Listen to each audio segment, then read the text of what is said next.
Okay, so we got a question on Facebook, which was pretty good. So on Facebook, Harry Ravi asked us, what is the best glacier hike in New Zealand? I will be traveling in New Zealand for only 2 weeks and want to be sure to have good weather when I do it.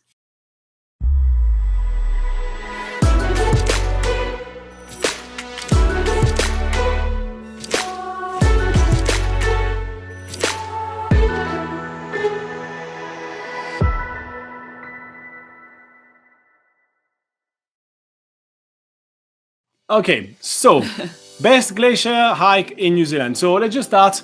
You're not going to explore all the, there is like heaps of glaciers in New Zealand, right? There is like tens and tens of glaciers, but there is 3 basically that you're going to be able to explore as a tourist. That's going to be Franz Josef Glacier, Fox Glacier, and Mt Cook. All right, so I think that we will be. Sorry, I just got disturbed by some comments right here. I will read some comments soon. Don't worry. It's incredible that three New Zealand birds come back from extinction. Yes, we think that's incredible too. Good. Yes. Glory to New Zealand and conservation. Yeah. Thank you, Redhead. All right, so let's get back to the glacier quickly. So 3 glaciers in New Zealand that you will be able to explore. There are Fox Glacier, Franz Josef Glacier, and Mt Cook. Now, I think that what we should be doing is to tell you a little bit of the difference about each of them.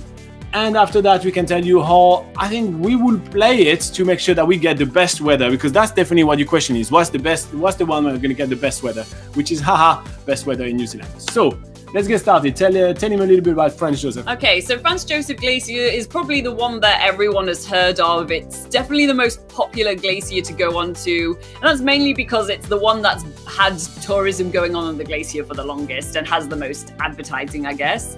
But it's really awesome, the Franz Josef Glacier. It's one of the easiest glaciers to access. It's just a quick helicopter ride to get onto it.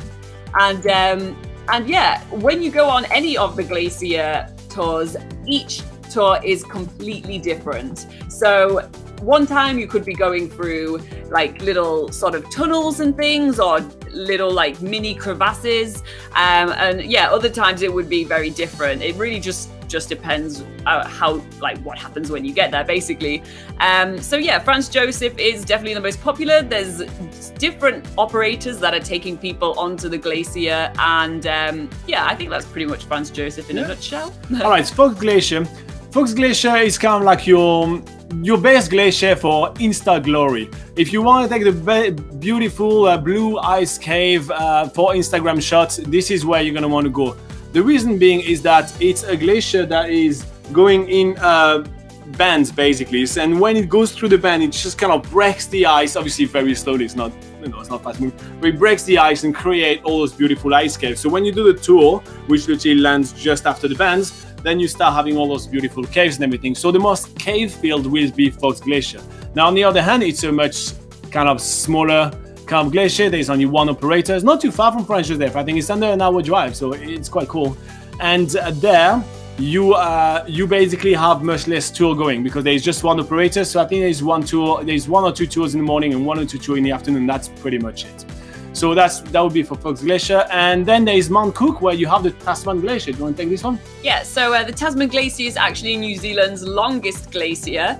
And this one actually looks a lot different from the Franz Josef and the Fox Glacier.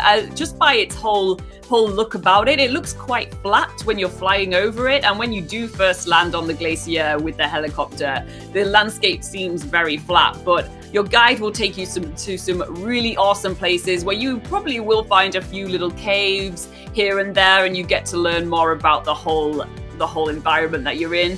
But I think one of the best things about the Tasman Glacier is just its whole surroundings. You have New Zealand's tallest mountain in sight, which is Mt Cook, and you have like... You're on New Zealand's longest glacier as well. Yeah, exactly. Yeah. So the whole surroundings looks really, really epic. Yeah, really big, yeah. But I think the main thing to note about the Tasman Glacier is that it's actually on the east side of the Southern Alps, meaning that it has more consistent weather on that side, and mostly drier weather on that side. So yeah, if you're thinking about the weather and trying to bet your chances on whether you actually have a good day to go onto the glaciers, probably Tasman Glacier is going to have the best weather days. Yeah.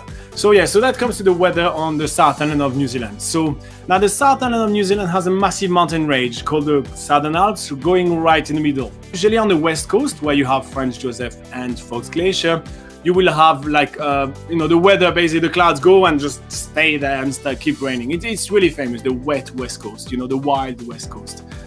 Anything with W goes for west coast. Wicked west coast, wacky west coast. Yeah. Wonderful.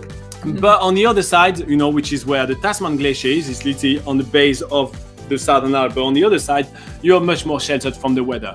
So the weather in New Zealand is really unpredictable, so it can change really quickly. You got 4 seasons in one day, so it can change really quickly. So here's how I will play it if I really want to make sure that I get perfect weather to go on the glacier, right? So I will do my itinerary around the South Island, make sure I hit all the places where I want to go. And then I pick 2 places where I go to 2 glaciers. So let's say I pick Franz Josef and Fox, or Franz Josef and then Mt Cook. And when you head there, you plan yourself a day in each of those locations, because there is plenty of other stuff to do around there. And even if it's raining, you can do a hike. Laura and I are really fan of hiking under the rain because the forest is more alive and everything. It's not that bad if you have a good rain jacket. But yeah, so you plan on 2 of those areas to get 1 day in each. Now, when you arrive in, let's say the first one is Franz Josef Glacier, you get so many tours going there, it's a bit rainy and this and that, the weather clears out in the afternoon, you have the whole day, so you can definitely do that too. But if the weather doesn't clear, it's fine. You have your backup on the next time when you go to Mt Cook, and then you still get to hike on the glacier. So that's basically how I will plan it. And if you end up having, doing it straight away, you either change your itinerary and you go somewhere else, or you explore something else to do in your next destination. If you choose Fox Glacier, there is the Glacier Face Walk, which is really awesome. There is even some beautiful lakes around. Or if you're in Mt Cook, there is some really amazing hike as well, and you can check out New Zealand's tallest mountain, which is quite awesome. So that's basically how I will plan it. And this is our answer to what is the best New Zealand glacier if you want to make sure you get the best weather to experience it. I think it's a very specific question, but I think that's good. That's how I would do it. Yeah. Any follow-up questions, put it below. And obviously we're going to link to each of those videos below as well, because yes, we did experience each of those glaciers and we made a video for each of them, so you can check those 3 videos and check out which one is the best for you. I'd say that's the best way to compare. Yeah.